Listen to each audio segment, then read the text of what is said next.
Tell me, Witcher. You don't believe in destiny? Or the lesser evil? What do you believe in? What is a Witcher?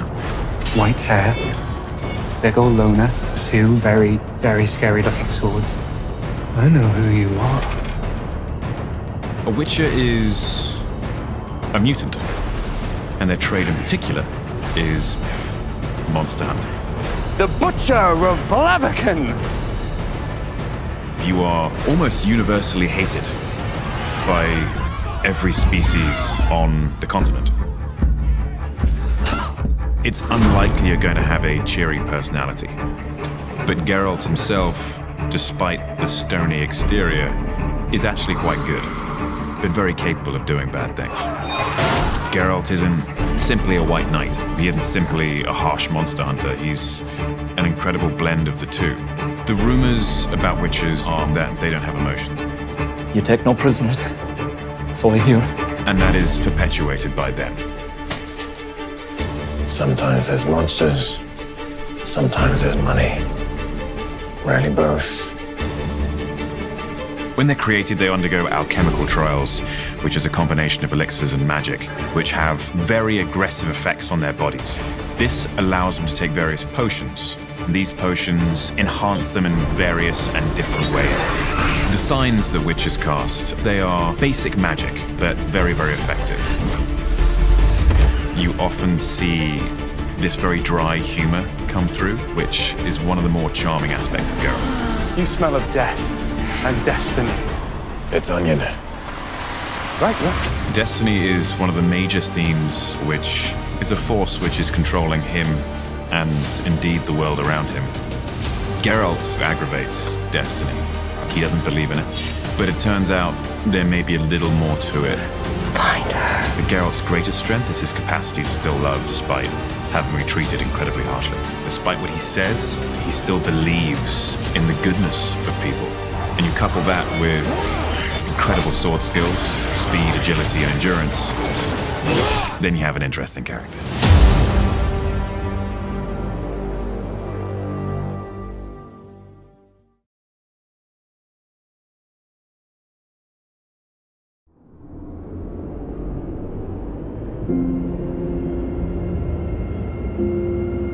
Do you know how many people wouldn't blink if you died?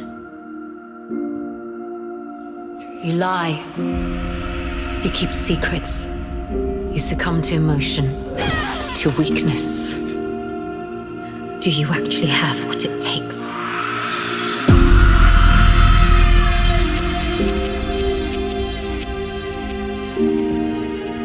Yennefer is in a constant battle with herself.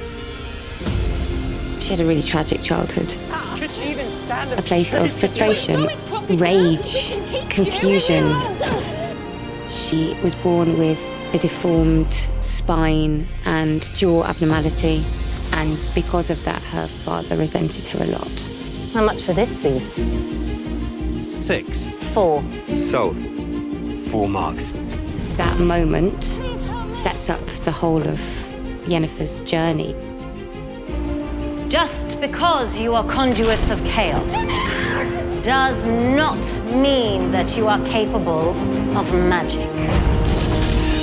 That then became her life.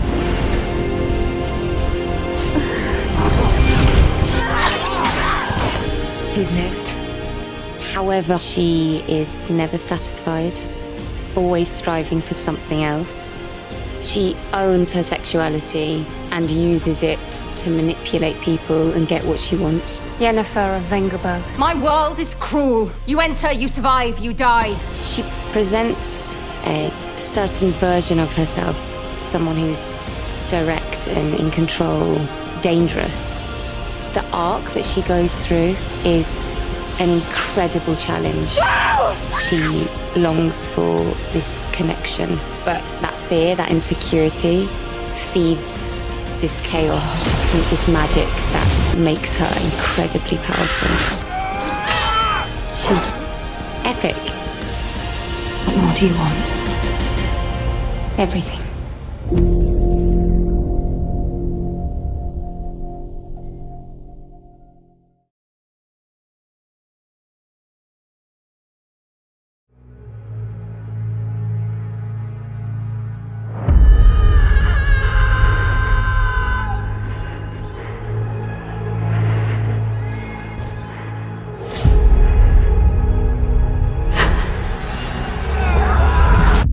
Here's your first lesson.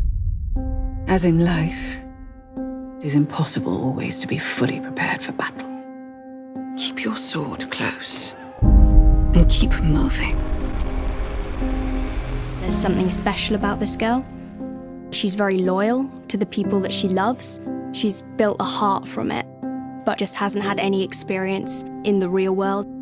All she's known was a sheltered life as a princess and this very secure network of people looking after her. At least you didn't shit your kicks. She's very relentless, very stubborn, and she's also very naive. I think she just wants to make sure that she doesn't get trapped in that box. Would you honour me with the dance? Martin. She'd love to. The typical conforming life of a princess. She wants to kind of break free from that. But she suddenly gets dropped in a very brutal world. People are after her. It does become something very scary. Lesson number 2. Know when it's time to stop moving. She loses everybody she's known within one night. A huge theme in The Witcher is the loss of family and the search for family. Find Geralt of Rivia. He is your destiny. If that's the last words that her grandmother has said to her, it means a great deal, and I think that's what keeps her determined to continue on. That's all she's got left to cling on to. It does mean a lot to her, but she doesn't quite know yet what it means. Being a princess doesn't matter anymore. She just doesn't know where to begin. Be careful, child. This place isn't safe if you're alone. And it's the same as every other place.